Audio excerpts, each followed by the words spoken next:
You're listening to Sarah Talk. It's political. You could run a fucking pet rock against Donald Trump, and I would vote for the pet rock. Yeah. That's where we're at. Yeah. Critical. Hang on, I'm gonna change some words here. All right, ready? Adults with religious confusion who truly believe in a higher power that created us and actually cares what we do with our penises and vaginas should be treated with care, compassion, and kindness, but must not be officially affirmed in their confusion, no matter how sincerely held. Fuck you. And positively LGBT positive. In many states, you can still be evicted from housing simply for being gay or transgender. Stand and fight with us. Oh, and occasionally completely absurd. I don't know if you've ever seen a lightning bug, but he flies around with a flame, a light coming out of his behind. The lightning bug got a flame coming out of his butt. It's a beautiful night tonight. All the sodomites are out. And now, from Orlando, Florida, your host, Sarah Austin. Hey, everybody. Good evening, and welcome to Sarah Talk. I am Sarah Austin. It is March 31st, 2018. You know what that means? I know what that means. What does that mean? It means a whole lot of shit going on. Today is Transgender Day of Visibility. Yes. I almost forgot to write it down. Like at the last minute, I was like, that's a thing I should talk about. That's probably something good to talk about. Yeah. So I don't know that there's any like events, like official, like formal things that happen. It's just about like being visible, Right. Like going out and doing the everyday things that we do every day and saying, hey, look, Here I am. here I am. Yeah. And you're not going to put me back in the closet, and get used to it. We should make an event, though, out of it. We should be like, everybody go to Target and use the bathroom. Yeah. That would be great. It would be. But Target would be like, welcome. Yeah, of course. Yeah, That's come on the in. point. Yeah. What else did I say we should talk? Oh, the Facebook thing? Is that the other thing we were going to talk we were about? going to talk about Facebook. So we sat down in here to... also, can we please just take a moment to note that my hair is down I was thinking that. for the first time in ever. In ever. Yeah. Much to my sister's disappointment, I do still rock the headband tonight, but that's Hey. just to keep it like Yeah. out of my Sometimes headphones. you gotta do what you gotta do. Yeah.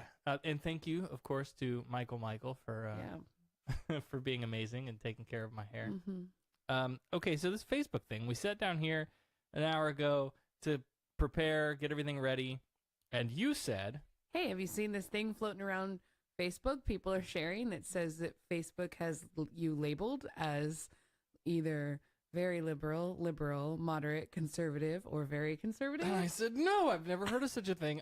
What are you talking about? Like, I know you can go in and say, these are my political Right. views, these are my religious views, these are, Yeah. you know. This is something completely different. This is Facebook has decided based on your posts and your likes and news articles, I guess, and things that you've clicked on. Yes. They've figured out an algorithm. Here's what it says. The categories in this section help advertisers reach people who are most likely to be interested in their products, services, and causes. We've added you to these categories based on information you've provided on Facebook and other activity. So tell us how to get there if the kids would like to play at home. If you want to play at home, hold on. You go into settings, and then if you're on your phone, you're going to hit the little thing that says Account settings? like go into your account, and then you're going to look for settings, and then you're going to look for account settings. Right. If you're doing it on the PC, If you're doing it on you the go PC, to settings just and go then to- click ads. Yeah. Okay, so once you get into account settings, you Right. you go down, and it's right under apps. It says ads, and it's a little Facebook icon. Yeah. And then once you're in there, you're going to go down, and it says your information. There's a little green circle with a profile type picture.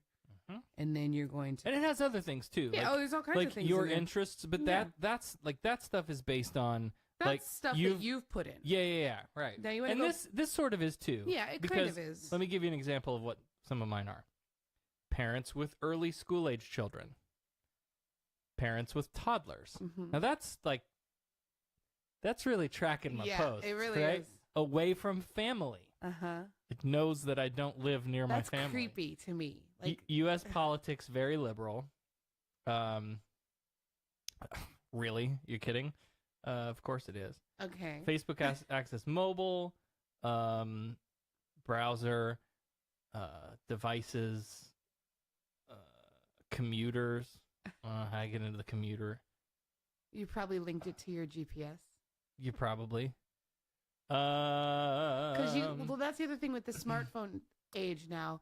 You download an app and it says, "Would you like to log in through Facebook?" Right. And that's just so much easier. Yeah. Than creating a whole new login for. I created a new classmates.com account using Facebook tonight because I was doing research for a story that's coming up in the second half of the show. Okay. Away from hometown. Now it'll know that because I list my hometown as Bethany, Illinois, into my current birthday in May. I told it that. Sure. It knows that I connect on 4G. Wireless network. That's insane. It knows that I use a tablet. It knows that I use Safari browser. It knows that I'm on Windows 10. It knows that I own an iPhone 7. I am a console gamer, I guess. Or my kid is. Engaged shoppers. Interesting. Okay. You have an Amazon account that you've ordered from on your phone, probably. Yeah, probably. Owns an iPad Mini too. Yep, sure enough I do. That's a lot of. All right, so back to how to get there, kids. You just said it. No, I didn't finish. You did. Go ahead. I said go to your information. There's still one more click. Oh my God. Okay. You have to look for the thing that says your categories. Sarah jumped ahead. Whatever. Once you click into your categories, it says review and manage your categories. That's how you're going to find it. Here's the point of the whole thing. Delete your Facebook. No, wait, don't, because you're watching us on Facebook. No, don't delete it. Oh my gosh. But no, like when they, when this whole, the scandal broke about, you went on a thing that was like, which Golden Girl am I? And they took your information and and out to your friends. Sure. And took all of that data and sold it to the Russians. It's scary. Use that information to influence the election. So freaking anyway. Okay. I have a lot of stuff here, so let's just dig right in. Oh no, wait, before we dig right in. I did want to share a bit of a programming announcement. So we have added some new stuff to our Patreon for those of you who are patrons, or who are interested in being patrons. Patreon is how we support the show. All of this stuff costs a lot of money. We go to different events throughout the year and set up our gear, take the studio with us, talk to people, do some interviews, that sort of thing, get out in the community. We would like to obviously be doing more charitable work. And so that's the money stream that takes care of our program here is Patreon, patreon.com/SarahTalk. We have added to the $10 and up per episode level. I had been posting the videos to YouTube where we don't really have much of a presence. I don't really promote. I don't push it real hard. And I was just like, we'll throw them on YouTube and maybe somebody will watch them. But I thought it would be much better to use those as a reward, as a sort of gift for the folks who support us on Patreon. So if you support us on Patreon at the $10 per episode level or higher, $10 is the highest one I have set, but you can set whatever amount you'd like. You will get access to the archive video of the Facebook live chat that we're doing right now when we do the Facebook live show. So if you're new to the pod, what happens is we do the show every Saturday night, and after the show tonight, I will disable the video on Facebook so that the patrons who were not able to tune in live get the first listen. They get the episode first. Right. So I put the episode on Patreon first. A day later or so, it goes live to the world publicly. But what I'm going to do now is I'm also going to post the video to Patreon, and that will be visible at the $10 per episode level and higher. So head over to patreon.com/SarahTalk if that's something that you would be interested in. helping us out. You're feverishly typing over there. What's going on? Dan cannot post in the comments sections of the video. Oh. You can only post on the outside, which is sad. It is indeed. And so. Anyway, I don't know what's going on. So tonight we have some updates to some stories that we've talked about previously. So we're going to go through those. The first section of the first segment of the show is going to be some sort of callbacks to various gun violence topics. The second half of the show, we have some religion conversation, and as part of that, we're going to start a new hometown, Sarah's hometown feature segment, something or other. There's a story about my podunk hometown it's like making the news. Crazy news. What? So. Yeah, I read that. I was like, did I just read that right? Right. What? Yeah, absolutely crazy. So let's start off with an update to a story. Let's go all the way back to episode 92. Yeah. Right. That's like 12 episodes ago or something? Yes. We talked about the newly released information regarding Noor Salman at the time, who is the Pulse shooter's wife. And at the time, we were talking about, what did she know? What didn't she know? That sort of thing, like as far as how involved was she in this shooting. And I think we had a pretty clear picture that she knew that her husband was going to shoot something up. Right? She talked about, casing the place. Like they went to a Disney property and had driven around. And, she had told FBI investigators at the time that she believed that they were, they were scouting locations for him to do this bad thing.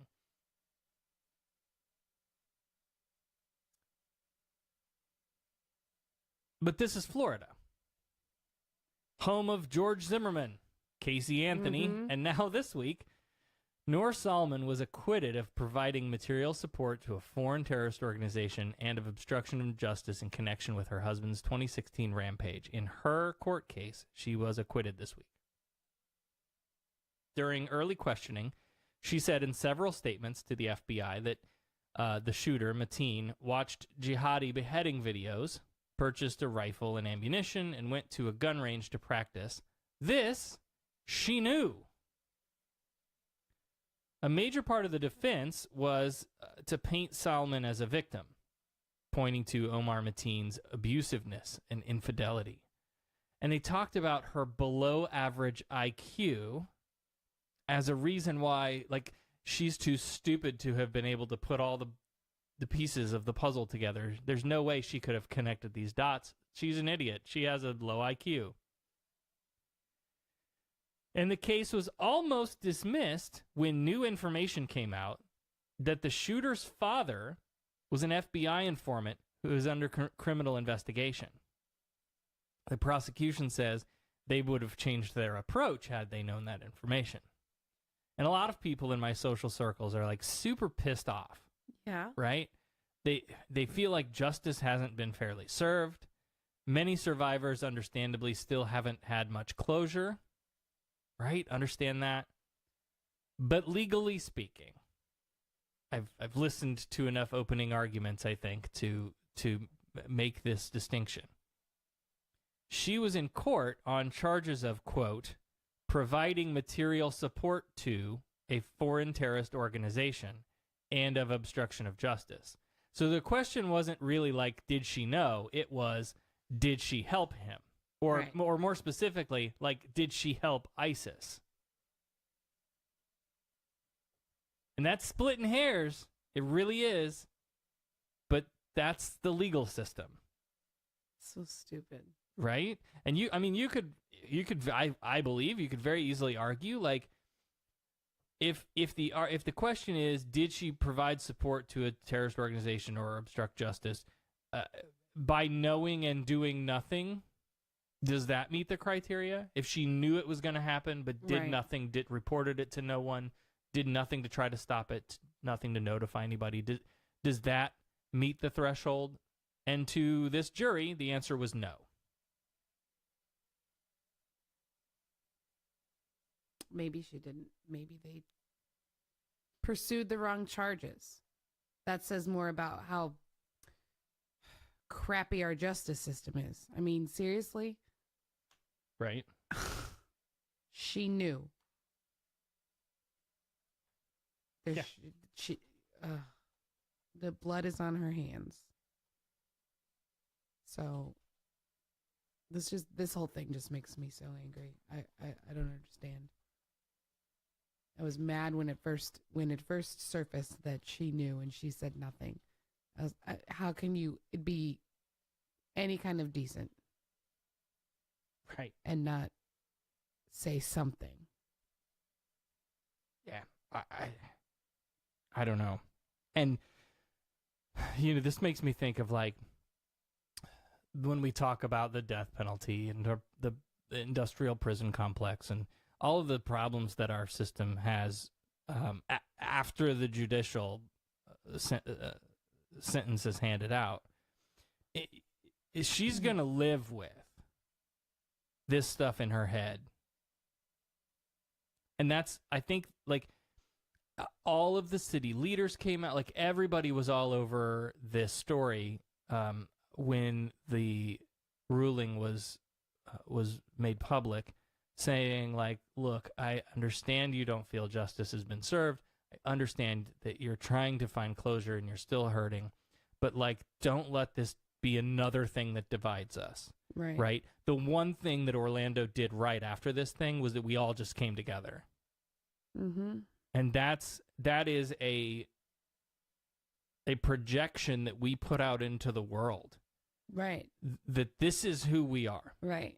And so that was the kind of the call to action after this judgment came down. Like, look, I get it, but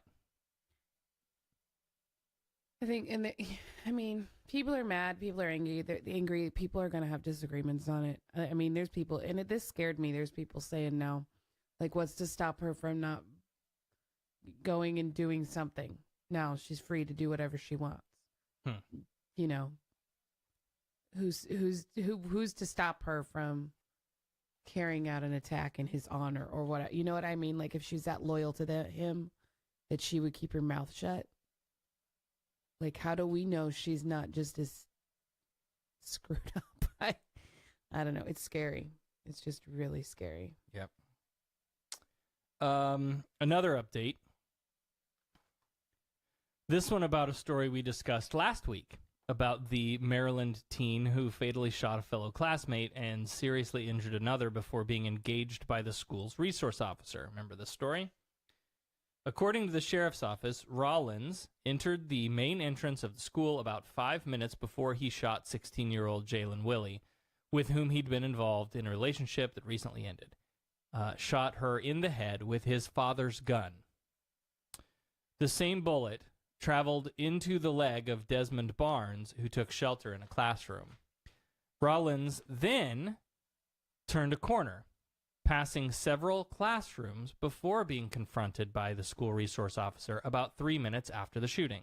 And you remember the initial reports were like, so the deputy first class Blaine Gaskell confronted this 17-year-old shooter, Austin Rollins, and when we reported on this last week, when we talked about it, at the time, the various news reports about it were not very clear. Some of them said the officer shot the kid. Some said they exchanged fire.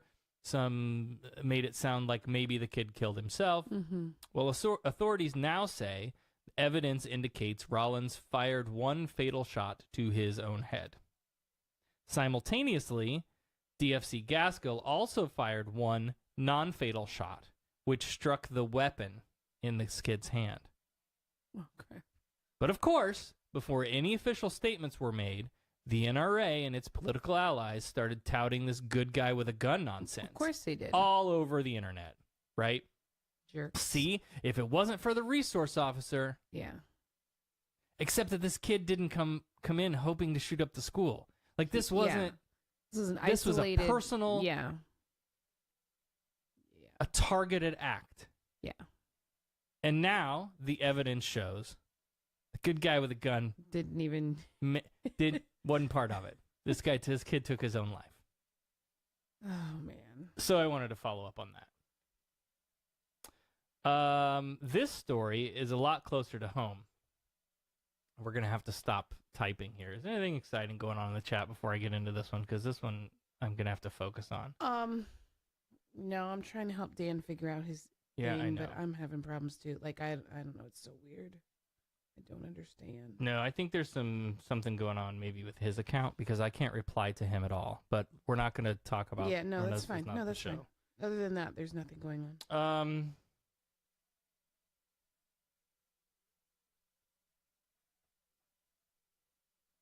So, a 13-year-old boy was found passed out drunk last weekend in Davenport, Florida, Oh.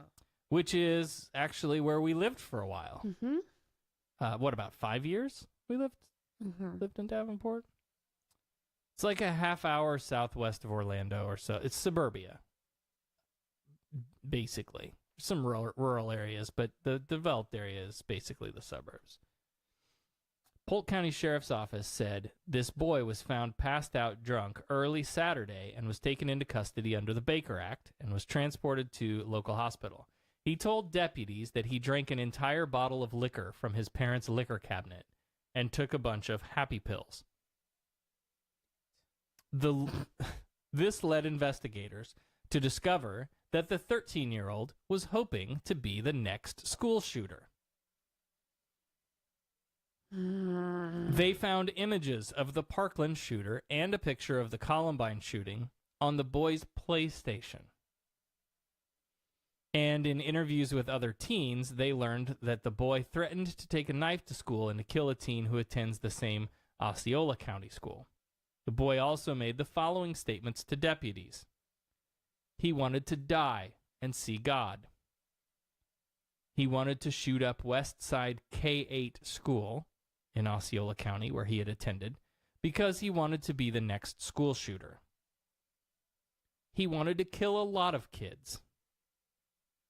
He wanted to kill different kids because they snitched on him and got him expelled from West Side K-8. He buried a handgun in his neighbor's backyard because he didn't want his mother to know he had one, though the sheriff's department says no gun was found. He was arrested on felony charges of aggravated stalking. Apparently, he'd been expelled in February for making similar statements, and at that time taken in for evaluation under the Baker Act at that time too. But here's where we let these kids down. You take them in on the Baker Act, and they're observed for, 48 hours? Is it 48? It's 3-4 days, maybe. It's 2 or 3 days. I don't. It's not long. I think it's like it's 72 hours. I think 72. I'm pretty sure. And as long as at the end of that, like through that process, as long as you can basically prove that, like, I'm not going to harm myself or I'm not going to harm others, Right. then they let you go. Yeah. Here's your shoelaces back. Mm-hmm. Yeah. Exactly. Have a nice day. Exactly. And then what? Then nothing. Then nothing. Where are the adults in this story? Is there a parent? Is there a guardian?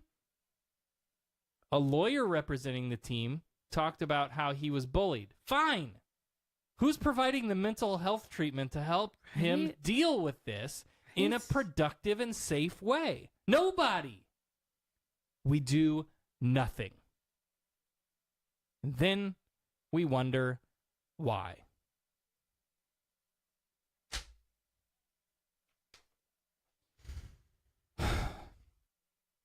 That one really bothered me. Yeah. Like in our I backyard. mean, it's right down the road. In that kid went to the same type of school that our son goes to, K to 12. Like, and this isn't a high school K8. kid. What? K-8. K to 8. K K to 8, K to 12, whatever. K to to 12 8. would have been high school. K to, yeah, exactly. But, like, that's, like, it's not high school. We're not talking about high schoolers. We're talking Right. We're talking about Middle school middle kids. schoolers, is, you know, Yeah, grade school. Middle school. 11, 12-year-olds. Jesus Christ. 13 at the highest, but Right. not old. But those 13-year-olds are making decisions that could affect Yeah. the 5-year-olds, the 6-year-olds, the 7-year-olds. Like, Right. But the thing that pisses me off the most about this story, right, when we talked about Parkland, we started learning about that kid, and a lot of the same narrative keeps coming back. He was bullied. He was teased. He was the outsider, the outcast. Police had been called multiple times for various different things. But again, until a crime is committed, there is nothing they can do. In this case, the closest thing you can do is take him in under the Baker Act. But again, after a few days, as long as you can keep your shit together for a few days, then they let you go. And where we let people down, where this breaks, the break in the system is, you've got a Republican elected Congress and president who have no interest in expanding health care. They're the first ones to say, guns aren't the problem, it's mental health. They're the first ones to take away health care. yeah. That's why Facebook has me tagged as a very, very, very liberal person. Jesus Christ. Autumn says 72 hours. Thank you, Autumn. Yeah. All right. I want to wrap this week's Focus on the Firearms segment with a recent story about the National Rifle Association. I found this story interesting because I think people hear a lot of, people are speaking out against the NRA specifically, and these kids, right, in Parkland, they are like David and Goliath against the NRA. Yeah, and the NRA is much more uncomfortable than they want anybody to believe. But I think like some people don't buy into this idea that the NRA is the problem, or that they own politicians. I mean, I was skeptical. In the same way that I don't, let me use a different word, in the same way that I'm skeptical about like, oh, big pharma, right? Or, oh, the scary companies that are out to, in the same way, I'm skeptical that, oh, the big scary NRA, right? Right. Until I saw the campaign contributions. And then I was like, wait, how many gazillions of dollars did you give to Rubio?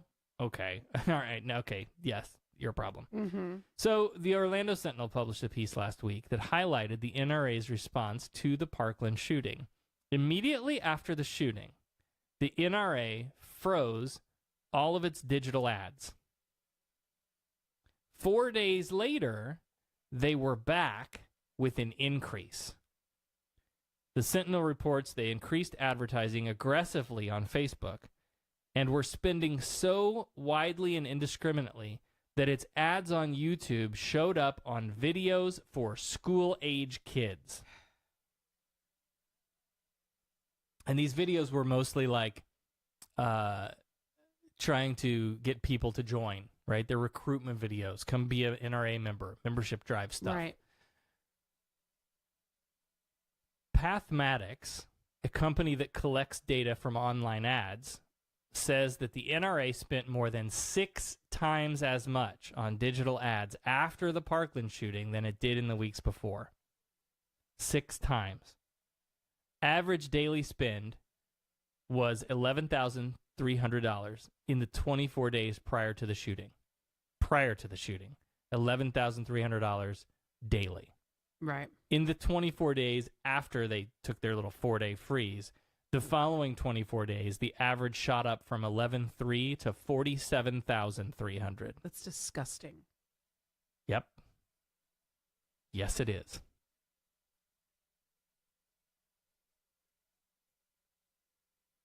Here's a thought I had reading this. There's someone out there who works for the NRA in the advertising office, right? Who maybe created a policy or gives the order, like this 4-day radio silence thing. Like every time there's a shooting, do we have like this conference call and be like, fuck, guys, there's another one? Like, they know. These Right. people know. Yeah. They know they're part of the problem. If they're making the decision after each shooting, all right, put the hold on that for a little while. Mm-hmm. 4 days? Yeah, 4 days. Okay, that's good. They know. And you know they know. So horrible. Ugh. Like, Okay. When we come back, we're going to follow up on a 2016 story, ooh. way back in 2016, that we covered about the healing power of prayer, Oh, yay. God's auto insurance policy, That'll be good. and a Florida man. We'll do all of that and more after this. You're listening to Sarah Talk.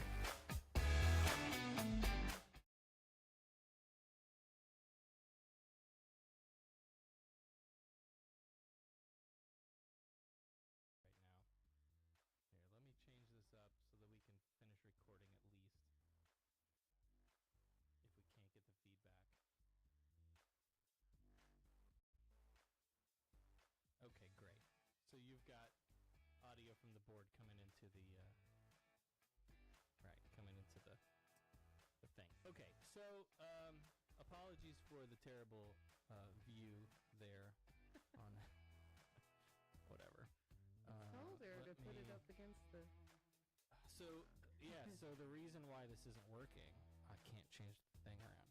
Yes, I can. The reason why nothing is working right now is because the computer that runs our feed, it popped up some weird, stupid error, and I don't really know what it was about. It was we use a program called XSplit Broadcaster to stream the show, and that software could stream to Facebook or YouTube or whatever we want to stream it to. We just happen to choose Facebook because it's easy to connect with people and have conversations while it's working.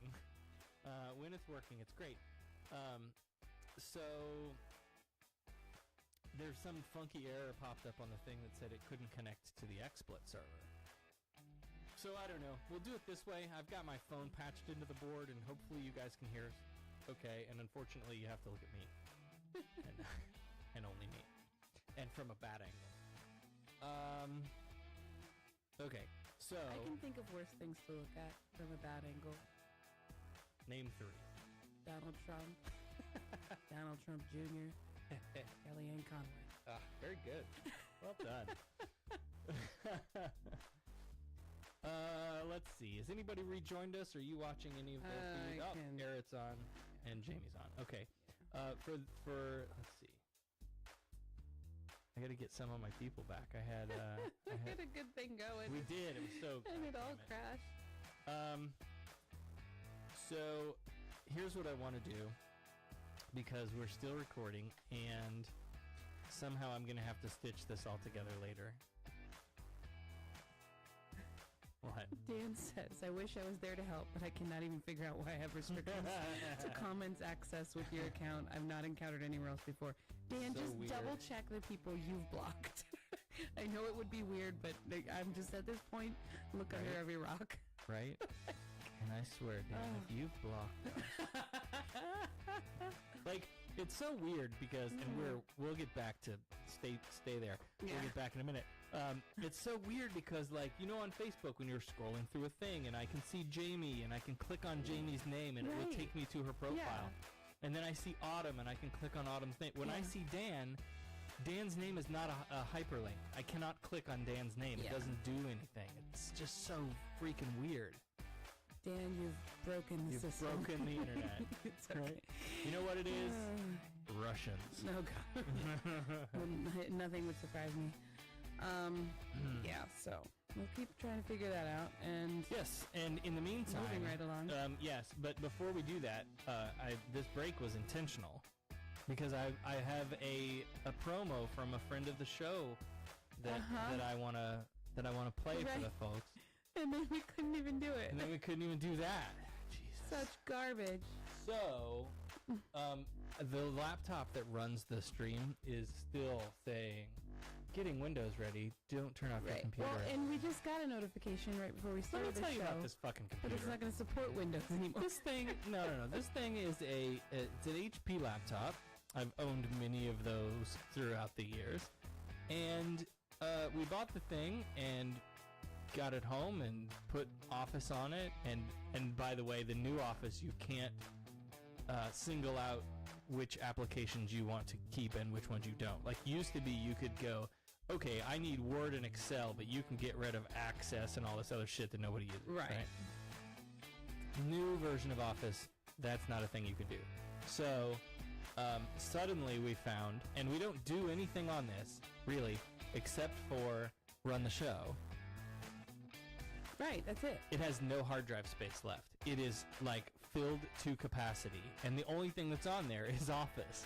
Right, there's like And not this- even And documents. this real like, there's, small, Like, yeah, I moved all of those to an external drive. there's and, nothing. And no, there's nothing. And so, so the only thing on there is the XSplit broadcaster And Office. and Microsoft Office. And we don't use Office. And so now it's So s- popping up like you need to update your Windows. Your current version of Windows 10 is going to be obsolete after So April 10th, stupid. and you're not going to be able to get safety updates and blah blah blah. So I don't know what it's doing now, but if this is working, great. You know, you that was could a get a long way to really say all of that. nice headshot of yourself. Get Davina in here to get your headshots done, and then you can just put a headshot in front of the phone when you have to. Why don't we do this? Let's have another drink, shall we? Sounds like you need one. I do. All right, who's back on with us? Lisa just joined. Let's see. I got Yeah, some friends I watching. can't find the other one now. There it is. I lost the new feed. I got so many comment strings going on between trying to figure out what's going on with Dan and Right. what's going on with us and what's going on with the whole wide world. All right. Garrett said get a hold of him later and we can fix it. Yeah, it's all good, man. Yeah. Again, eventually, like, there's a long-term plan for a camera system that doesn't rely upon Patreon.com/. Yeah, right. Okay, so here's where we're going next.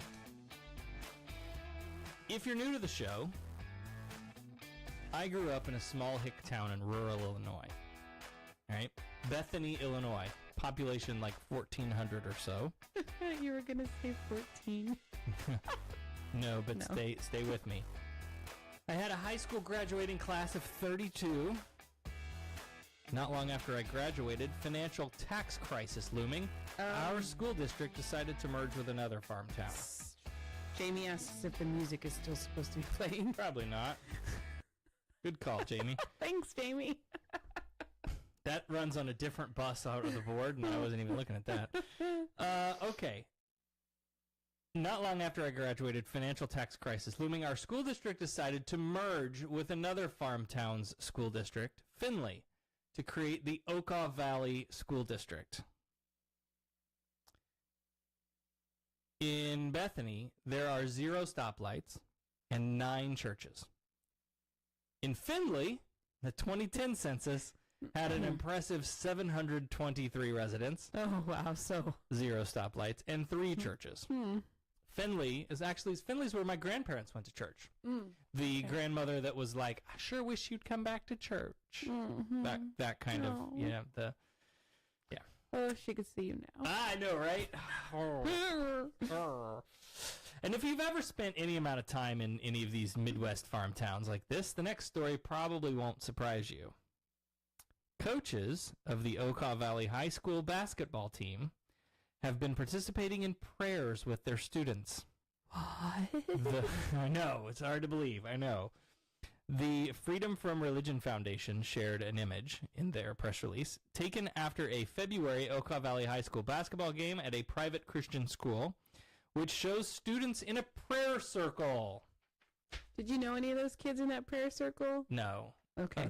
No. Okay. These are like current kids. Oh, okay. I don't know. I don't know. I mean, they probably kids of like people I went to school Maybe. with. I don't Probably know. you wouldn't have known them by sight, though. Right. In this prayer circle with what appears to be at least 7 coaches, and which will probably be the graphic for this episode. So good. As we have discussed time and time again, it is illegal for public school athletic coaches to lead their teams in prayer, participate in student-led prayers, or to otherwise promote religion to students. Allow me to read from the Freedom from Religion Foundation's press release. And this is the part of the story that may surprise you. My little farm town caught the attention of the FFRF. Well done, Okaw Valley. Right? This well is crazy. Done. Yeah, well done. I couldn't believe it. Jamie, who grew up with me, is not surprised. No. See how you feel about this. The Supreme Court has continually struck down school-sponsored prayer at public school events. Freedom from Religion Foundation staff attorney Ryan Jane wrote to Superintendent Kent Stoddard. Public school coaches must refrain not only from leading prayers themselves, but also from participating in students' prayers. It is unconstitutional for public school employees to participate in the religious activities of their students. Federal courts have held that even a public school coach's silent participation in student prayer circles is unconstitutional. In Borden, the Third U.S. Circuit Court of Appeals held that a high school football coach's involvement in prayer by taking a knee and bowing his head during prayers, even when student-led, would lead a reasonable observer to conclude he was endorsing religion. The court continued, citing a previous judgment that, quote, if while acting in their official capacities, school district employees join hands in a prayer circle or otherwise manifest approval and solidarity with the student religious exercises, they cross the line between respect for religion and the endorsement of religion. End quote. And I will link to that case, Borden, in the show notes. If you're a legal junkie and you want to read the court opinion in full, it's pretty interesting. I will link that in the show notes and you can take a look at that. Any of these cases that we talk about on here, I'm going to start doing that from now on, just because it's interesting to see what the court, they go into a little more detail of, what they were thinking. The news stories that you read on, in the paper, water it down, and then when we talk about it, it gets watered down even more. But reading the actual court documents, pretty interesting. Here's the thing, though. In towns like this, okay, and remember, this is my hometown. In towns like this, the coach probably goes to church with like a third of these kids. The coach is probably a deacon at the church. Religion is so intertwined in the fabric of small, Midwest small towns like this that none of this really surprises me. Because religion is so privileged in these communities. They wouldn't even cross anyone's mind that there might be people out there in the community, in this same community, for whom religion isn't a factor, or to be inclusive of those peoples and their thoughts. These places are very in-group, out-group tribal. Back to the letter from the Freedom from Religion Foundation, the news release. The FFRF asked the school district to commence an immediate investigation and take appropriate action to ensure that in the future, Okaw Valley high school coaches wouldn't pray with students during district athletic events. Okaw Valley officials paid heed to FFRF and promised corrective action. Quote, we have shared your concern with the athletic director, Stoddard wrote back.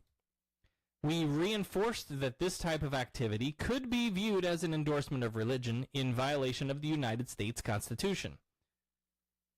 The athletic director was further directed to share this information with the coaching staff.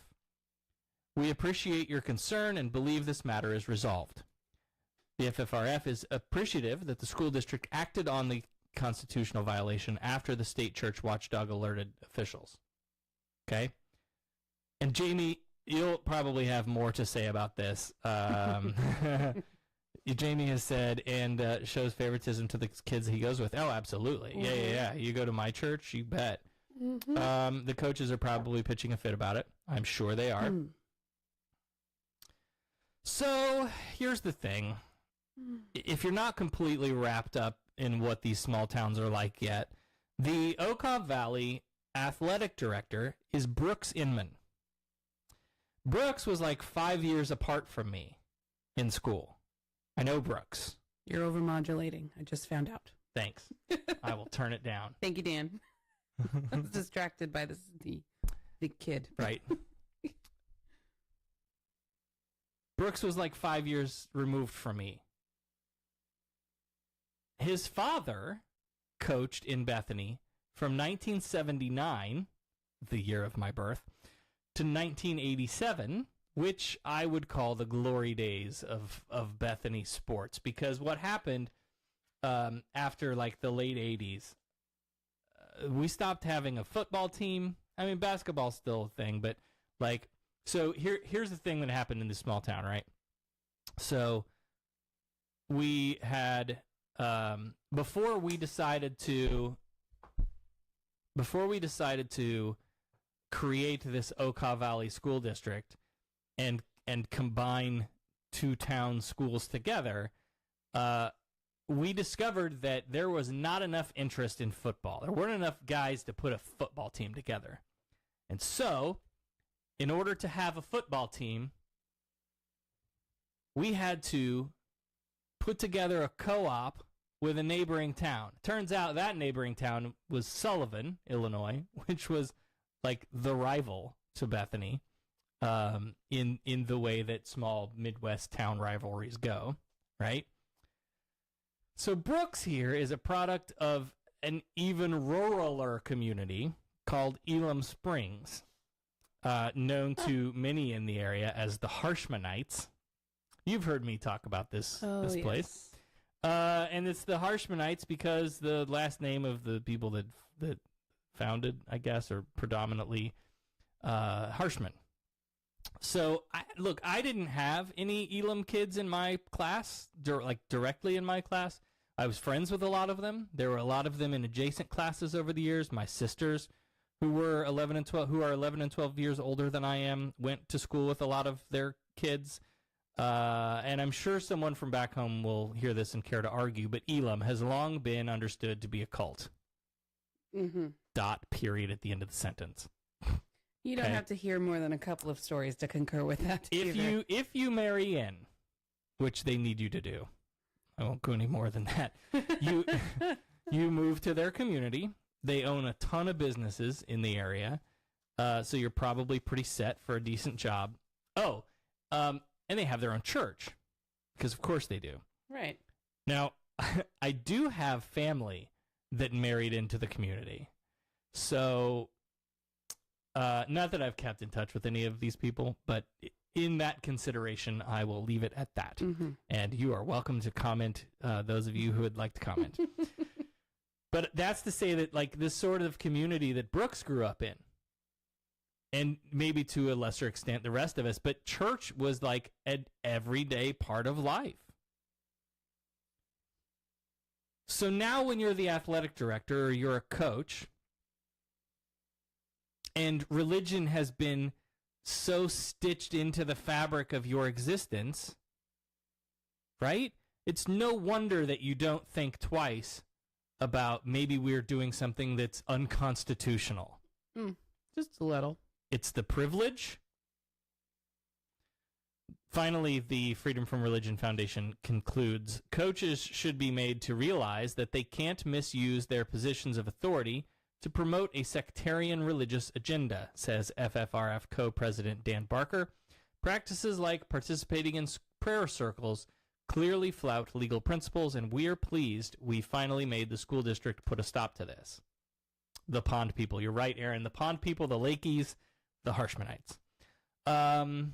So, yeah, I would love to hear, for those of you who are still back home or who have connections back home, what's the buzz been about this thing back in, Right? uptown at the coffee Ooh, shop? maybe like who is it? Jamie said she knew Brooks. Maybe she can get us an interview. I'm kidding. No, Jamie, it's okay. Yeah, no. Okay. Another update story. Well, this was a story we discussed all the way back in 2016. Yes. Okay. So you may recall the tragic story of Ella Grace, 2-year-old daughter of Jonathan Foster, a 35-year-old, and Grace Foster, 34. This 2-year-old daughter who died of pneumonia in November of 2016 after experiencing cold-like symptoms that worsened but was never treated due to the family's religious beliefs. The Fosters belong to Faith Tabernacle Congregation in Pennsylvania, which instructs members to avoid doctors and pharmaceutical drugs. Assistant DA Katie Lemon said that Grace Foster had asked their pastor, the child's grandfather, to anoint the sick child the night before, but not another daughter who also had cold-like symptoms. And that her father left for work the next morning to help care for her, left work early, right? So when we talked about this when it originally happened, if I remember this story right, it was like this was the little girl that like had blood coming out of her nose, like Right. towards the end as things were getting really Right. bad, and nobody did anything, and they invited people over to pray over her. Right. I remember that. Right. So jurors deliberated for more than 4 hours last Thursday without reaching a verdict, and then had to start all over Friday with a new panel after one of the jurors got sick. Oh my God. The new panel reached a verdict after about 2 hours of deliberation. The parents have now been convicted of involuntary manslaughter and face a standard sentencing guideline anywhere from 9 to 16 months with a potential maximum of 10 years in prison. After they were charged, the Fosters gave up custody of 6 other children, ranging in age from 1 to 12 years old. Authorities said the children will be kept together and placed in the care of a family that will ensure that they receive proper medical care. If you're wondering about the pastor's involvement, Grandpa Pastor, for espousing dangerous religious beliefs that doctors and medicine should be avoided at all costs in favor of God's healing, a judge dismissed a case against the pastor for failure to report suspected abuse back in December. Also tonight in the This Is Why We Fight Against Magical Thinking, 25-year-old Georgia mother Bakari Warren was driving northbound on Peachtree Industrial Boulevard when she crossed into the southbound lanes and then intentionally crashed her SUV into a pole. She told officers after the crash that she did it to show her kids, 7 and 5 years old, that if they believe, yes, God would protect them. Let me turn the volume down on this so it doesn't blow you away. But I have some audio here. Sitting in the squad car, the children explained. Oh. Her eye was closed and she was saying blah blah blah. I love God. Were you on the wrong side of the road or on the right side of the road? The wrong side. You were on the wrong side. So we would have got hit anyway. He was actually telling us to believe in God so nothing will happen to us. And dying is not a part of your life. Don't never believe that. The only thing that's a part of your life is life. Right? I don't like this because you can't see Becca's face.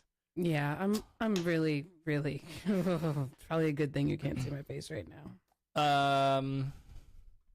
Warren was held on a $22,000 bond and charged with 2 counts of child cruelty. The children are now with their grandparents. Well, wait a minute now, because are their grandparents the parents Crazy, of this woman who taught her how to? I don't know. That would be my first concern, because you know what? This religious crap is a vicious cycle. Right. And it comes from somewhere. And most of the time, it comes from who brought you up. Right.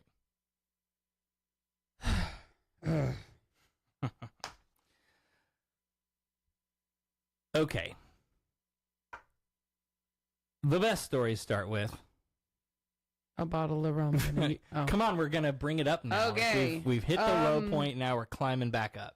Florida man. A Florida man. Good. Thank you, Jesus. A Florida man's plan to win back the girl he cheated on has won him the title of convicted felon and very nearly a Darwin Award. No replay, kids. I had the volume up on the thing that's supposed to patch it through to the phone, but it didn't work. Oh, well. I'll put it through in the. It'll be in the final version. In the final version. 26-year-old Ivan Filguera. Whatever. Sure.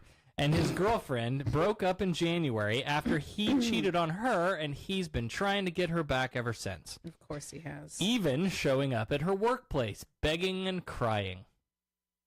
Filguera stepped up his efforts on March 11th, calling the woman at her Homestead home, saying, Homestead's a town in Florida, saying that he was going to shoot himself in the thigh to prove his love to her, adding that he knew he could hit an artery and may bleed out.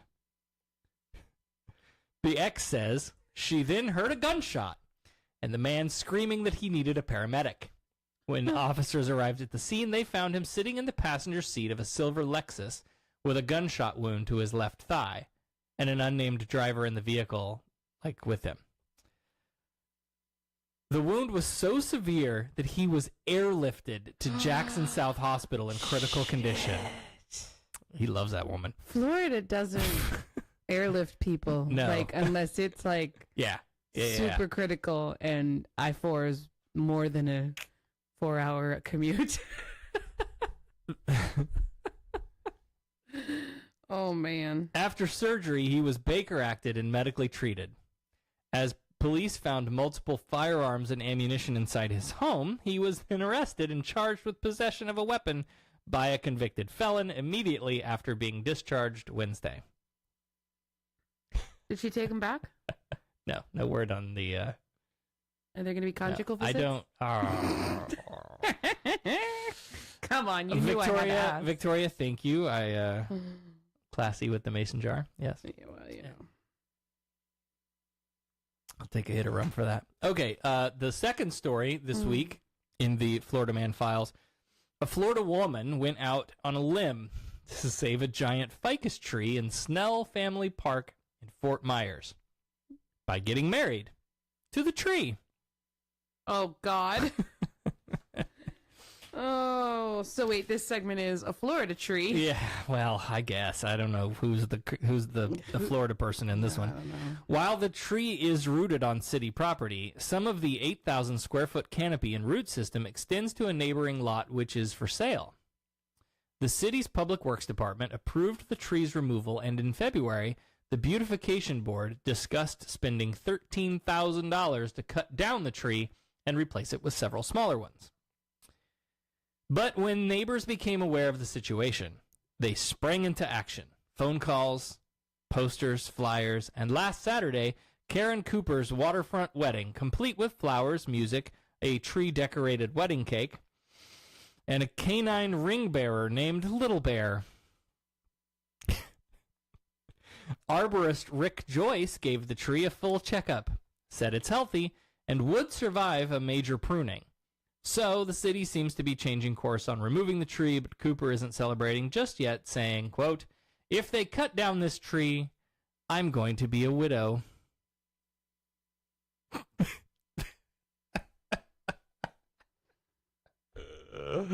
I tried to look at the minutes because the meeting that they held was earlier this week to discuss this. When I went to the website, the meeting minutes weren't available yet, so I don't know how it worked out, but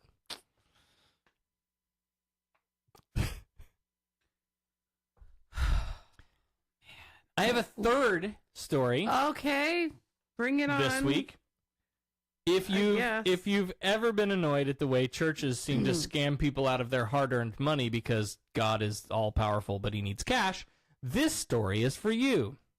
Last Saturday, Vero Beach PD and EMS responded to the Trinity Episcopal Church to find a 34-year-old man with his arm stuck in a money donation drop box. Charles Christopher Hinckley told police he was trying to steal the money for drugs. But wait, there's more. Of course there is. Hinckley, Isn't there always? who was standing next to an aluminum trash picker, told officers that he works for the church as a maintenance person. He said he used the picker to, quote, grab bags of money, end quote, from the drop box and return home, saying that he just needed the money for a quick fix and was then going to return the rest of the money so no one would notice anything was missing. He also told officers that he had pawned tools and equipment from the church for cash Oh my God. and also used the company credit card to buy copper and then sell it at different scrapyards. According to Father Rodriguez of Trinity Episcopal Church, there was around $300 in cash and checks in the Dropbox that night. What the hell? Yep. Oh my God. That's too much. All right.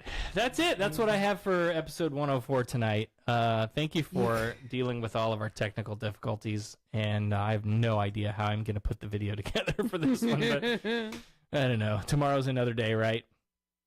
Oh man. When this episode goes live, we haven't had anybody like participate with a really good Florida man response. So what we'd like for you to do when we post the episode on Facebook or Twitter, Facebook is Sarah Talk Podcast and Twitter is at Sarah Talk Radio.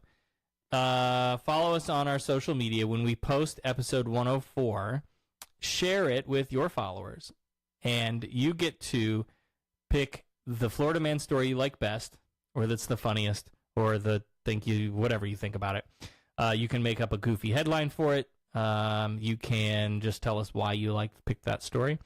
And we will find someone that does that we like. We'll pick a winner who will get our everlasting love and gratitude. And I'm working on maybe some giveaways to do with that too. Mm-hmm. So do that for us. That would be fantastic.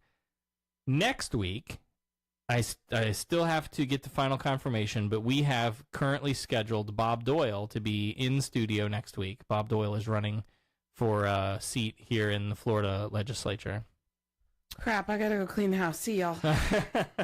Bob Doyle is a former judge, and so he has some interesting insight into, he mostly in family court, where he spent his time.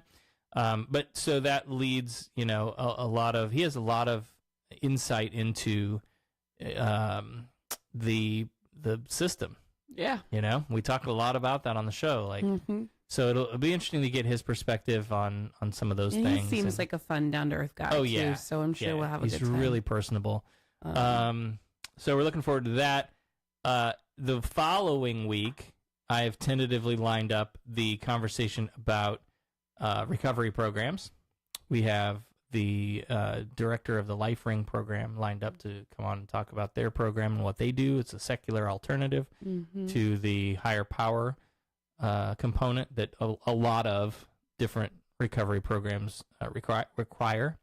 So that will be in a couple of weeks.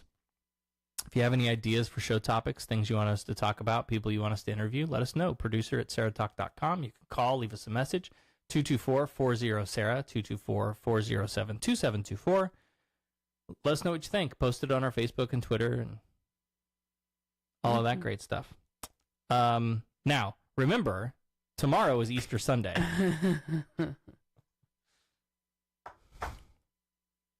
And April Fool's Day. So, it's like the perfect combination, right? Because, Jesus died for your sins. April Fools. He didn't die. He's alive. He's in heaven. He's with his dad. He's cool. He's good. JK. Well, some sacrifice, right? Listen, all I know is I got a bunch of grapes wrapped up like Cadbury eggs to hide. And I've got some terrible chocolate bunnies filled with broccoli.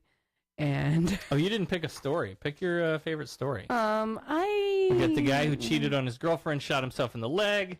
Okay, so here, let me break this down for you. Girl that married a tree. The mom with her kids who crashed her car intentionally, telling them that, Yes. and then they're like, oh, well, yeah, we're on the wrong side of the road. And it didn't matter. Seriously. No. Those poor kids. That makes me angry, so that doesn't win. No, that wasn't a Florida man story. That wasn't a Florida man story? I specifically didn't include it in the Florida Then man. what was I'm so confused then. I thought that was the And beginning I'm the of one that's Florida. been drinking tonight. Wow. You had the guy who shot himself in the leg to try to get his girl back. You have the tree hugger, and you have the guy who was stealing cash out of the church. You know what drop happened? box. I was so mad about that mom with the kids in the car. You weren't paying attention that I wasn't to me. paying attention to you. I'm sorry. You see, this is what happens. Nobody listens to me. Listen. Look, I have the full, you have like 8 people listening to you I right have now. the full focus right now. I got a captive audience. I think the tree girl kind of takes the cake. I mean, the guy, I don't know. Is it a tree decorated cake? I think the guy shooting himself in the genitals. No. It was his thigh. It was his thigh. Come on. But now. I mean, that's a near miss. You don't aim a gun anywhere in that area if you're trying to impress a girl, because that is not the way to get attention down there. Right. Not the kind of attention you want anyway. Unless the girl's your nurse. Which obviously that wasn't the case because you'd airlift him. I'm going to reserve judgment. I will post this to the Facebook group, and I will vote in the Facebook group, and you guys can see what I thought there. There you go. And that is, go to Facebook and type in Sarah Talk Podcast Listeners. That's where you want to be. That's where all the cool stuff happens, all the conversations about the show, behind the scenes stuff. That's where you want to be. Okay, that is it for episode 104. We'll do this again next week. Maybe if I can get the feed. The computer is still on getting Windows ready. Jesus Christ. See you next week, 8 p.m. Eastern, Facebook Live, if I can get it to work. Came in at the very last minute. We love you. Love you too, Michael. Sarah Talk is made possible by listener support. Visit patreon.com/SarahTalk to become a patron and help keep this program going. Contact Sarah and Company by email at producer@sarahtalk.com or call 224-40-SARAH.